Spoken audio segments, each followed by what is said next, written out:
Well, hello. Today I'm coming to you from my front patio instead of my traditional back patio scenery to tell you a little story about Brian. I met Brian on Monday when I was out on a bike ride.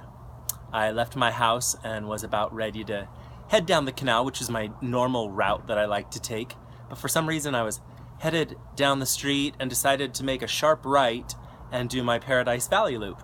It takes me under the freeway where I passed this homeless guy sitting on the side of the road, headed out through the desert preserve, through the beautiful neighborhoods, looped around, was coming back through, cut back underneath the freeway, and the same man was sitting there, hunched over, just sort of broken.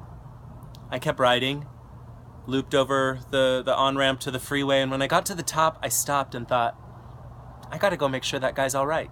So I turned around, rode back down the hill and said, "Hi, excuse me, are you okay?" And he looked up with tears in his eyes and said, "Yeah." I said, "Do you need some water?" And he said, "Yeah."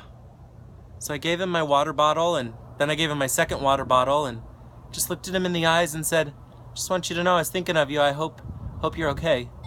And I rode off, bawling my eyes out to think, how could a person end up underneath an overpass without water and all alone? I went home, sat by the pool, and could not get Brian out of my mind. I was wondering if he was hungry. I was wondering what his story was. So I packed up my stuff from the pool, I came home and made a peanut butter and jelly sandwich, grabbed a bag of pretzels and some Gatorade, and drove back out to find him. On my first loop he wasn't there, but before I knew it he was coming down the street, so I parked my car and strolled over and said, "Hey, I'm the guy from the bike earlier today, and just was worried that you might be hungry. Do you like peanut butter and jelly?" And he said, "Yeah." And I asked him if he liked pretzels and blue Gatorade, and he said, "Yeah." And I asked if I could sit down next to him, and just asked him his name. That's when I knew his name was Brian. And asked him where he was coming from and where he was going. He said he's from Flagstaff and he's headed south, but he's not sure how far south he's gonna go. So he reached out his hand and shook mine, and we looked deeply into one another's eyes, and I just wanted to let him know that there was someone there to listen to him and someone who cared about him, and I told him that I would be wishing him well and sending prayers. Then I headed back to my car and drove home. Still couldn't stop thinking about Brian. The next day I went on my bike ride and Brian wasn't there anymore, so I trust that his peanut butter and jelly sandwich was just enough to get him to his next destination, or further. But I had to think about what the point of this whole story meant. I don't tell you the story to be like, "Oh, good job, Jeffrey, yeah, you helped out the guy." That's not the point. What I realized is, as a health coach, my job is to come alongside people and sit down and listen and offer whatever I can. Sometimes it's a sandwich. In some people's cases, it's a program or it's hope. But I realize there's so many Brians out there, and some of them are wearing business suits and they're in office buildings. One might be the barista at our coffee shop, or a mom sitting at home with 2 kids and just not sure what's next.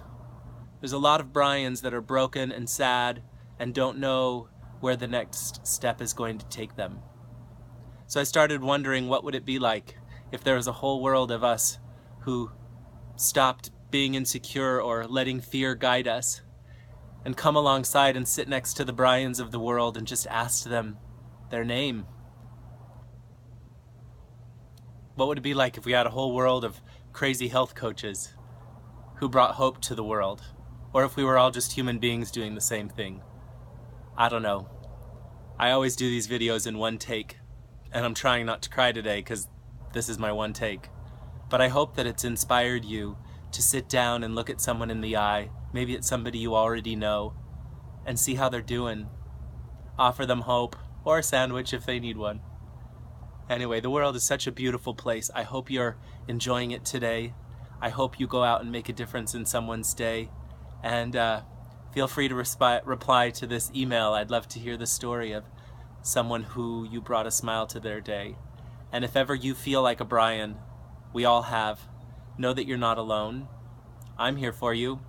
And actually, there's probably a lot of people out there around for you. So hope you don't mind that the video went a little bit long today, but to all of the Brians out there, you have somebody in your corner. And if any of you cross somebody with a nice backpack and 2 water bottles headed towards Tucson, his name's Brian, tell him hi and ask him more about his story.